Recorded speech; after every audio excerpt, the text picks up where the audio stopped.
Bismillahirrahmanirrahim. Assalamualaikum warahmatullahi wabarakatuh. Para jamaah fikih nikah rahimakumullah. Bismillah walhamdulillah wassalatu wassalamu ala rasulillah. Kali ini saya membawa kitab Qurratul Uyun lagi. Ada pembahasan apa untuk kali ini? Baik. Bismillahirrahmanirrahim. Yanbaghi sangat dipentingkan sekali bagi siapa? Lil mar'ati, bagi sosok seorang perempuan, idza hamalat, jika seorang istri tersebut sedang mengandung. Di sini dikatakan antukthiru min madghil mustaqi wal lubani. Bagi seorang istri yang sedang mengandung harus banyak mengkonsumsi mustaqi luban. Ini sepertinya tidak semua orang tahu nih sepertinya ya, akan apa sih itu mustaqi luban? Karena ini memang tidak ditemukan pohonnya ada di daerah kita. Kenapa sih ulama menganjurkan bagi wanita yang sedang mengandung harus memakan mustaqi luban? Liqaulihi alaihi salatu wassalam. Itu dikarenakan ada dauhan baginda Nabi Muhammad sallallahu alaihi wasallam. Ya ma'syaral hubla, dalam hadis itu mengatakan, wahai golongan perempuan yang sedang mengandung, ghadina auladakunna billubani, maka dikatakan di sini harus memberi makanan terhadap anak-anak kalian dengan mustaqi luban, dengan luban tersebut. Kenapa? Fa innahu, karena sesungguhnya luban tersebut itu yazidu fil aqli, akan menambah dalam akalnya. Jadi alasannya kenapa harus memberi luban itu dikarenakan bisa mencerdaskan akan otak anak kita nantinya. Wa yaqta'ul bulghama, dan juga akan menyedikitkan dahak-dahak yang ada pada bayi kita. Karena dahak itu yang menjadikan salah satu penyebab otak kita itu agak kurang cerdas. Itu salah satu penyebabnya dari dahak. Itu yang pernah saya baca sih di dalam kitab Ta'limul Muta'allim. Seperti itu. Nah makanya dengan kita memakan buah luban ini akan menyedikitkan sekali dahak gitu ya, sehingga bisa membuat cerdas. Wa yurithul hifdha, dan akan mewarisi akan hafalan, jadi sangat kuat sekali akan talaran ataupun hafalan-hafalannya. Wa yadhhabun nisyana, dan menghilangkan akan lupa, sifat lupa. Jadi kalau yang sudah membiasakan mengkonsumsi luban, itu kita itu insya Allah akan dijauhkan dari pikun kitanya nantinya setelah kita sudah menua. Wa min aklis safarjali, dan di dalam hadis ini juga dianjurkan untuk wanita yang sedang mengandung harus sering memakan buah safarjali. Itu artinya adalah jambu batu. Tahu jambu batu ya? Bukan jambu air, jambu yang bulat itu jambu batu. Lima rawahu Yahya bin Yahya, karena ada hadis yang meriwayatkan dari Yahya bin Yahya an Khalid bin Ma'dan, dari Khalid bin Ma'dan qala, berkata ini Khalid, kullus safarjaha, harus memperbanyak makan itu buah batu. Kenapa? Fa innahu, maka sesungguhnya buah batu tersebut yuhsinul walada, itu akan membaguskan anak kalian. Wa waroda, dan ini itu sangat kawarid sekali, anak qauman. Jadi diceritakan dulunya ini hadis itu anak qauman, ada sebuah kaum gitu ya. Syakau, yang mana kaum tersebut itu banyak yang laporan ila nabiyihim, kepada nabinya itu kaum.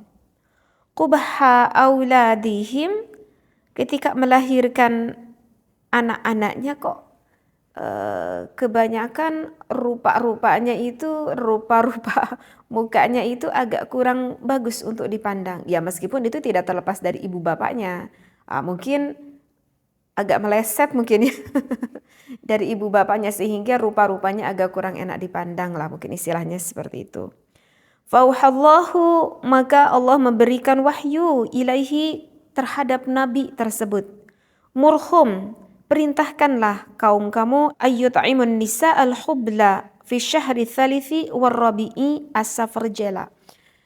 Ini langsung yang mewahyukannya, ini langsung dari Allah.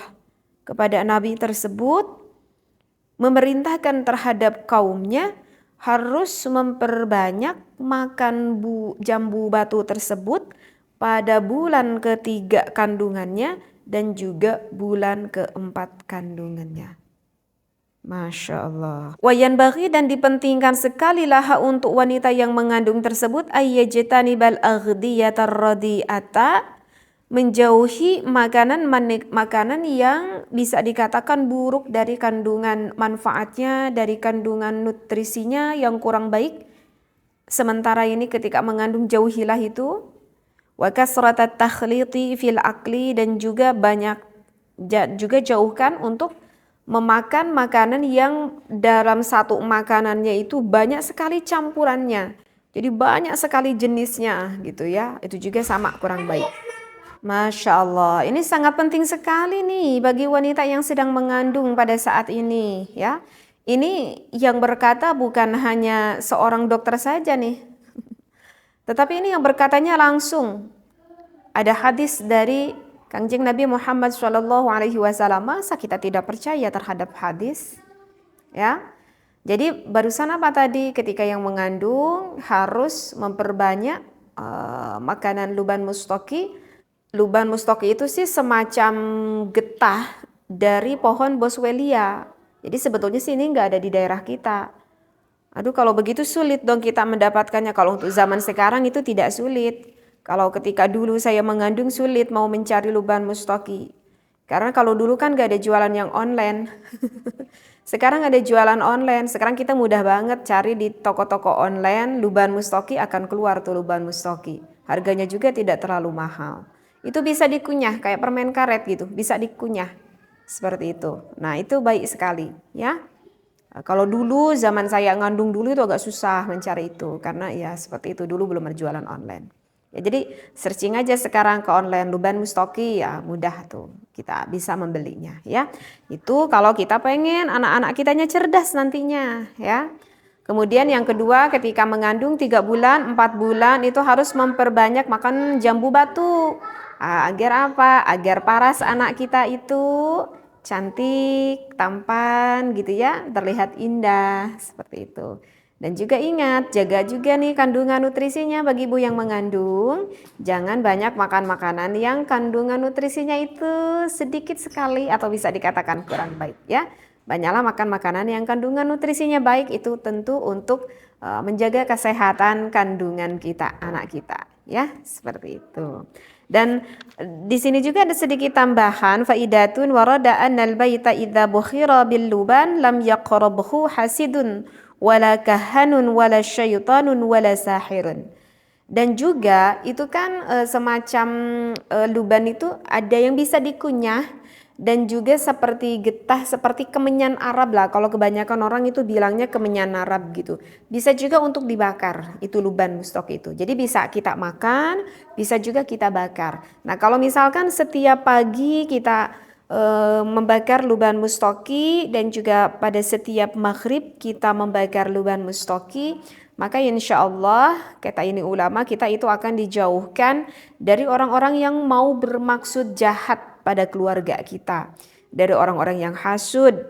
Kita akan dijauhkan dari orang-orang yang syirik gitu ya, misalkan apa ya, pengaruh seperti dukun gitu ya, ataupun tukang sihir ya, setan seperti itu. Jadi itu penyakit-penyakit apa ya? Penyakit-penyakit kiriman, penyakit-penyakit goib. Apakah memang itu ada? Ada penyakit-penyakit seperti itu. Nah, salah satunya bisa dijaga dengan itu apa itu? Membakar luban mustaqi. Dan tentunya ya, yang di rumah itu jangan sampai tidak lupa kepada Allah, harus terus berzikir, membanyakkan baca Al-Quran, sholawat dan juga lain-lainnya. Insya Allah kita akan dijauhkan dari orang-orang yang hasud terhadap diri kita. Mudah-mudahan yang saya sampaikan kali ini bermanfaat, wabil khusus kepada ibu yang sedang mengandung dan juga mohon diperhatikan bagi bapaknya juga ya, suaminya. Wallahu a'lam. Wassalamualaikum warahmatullahi wabarakatuh.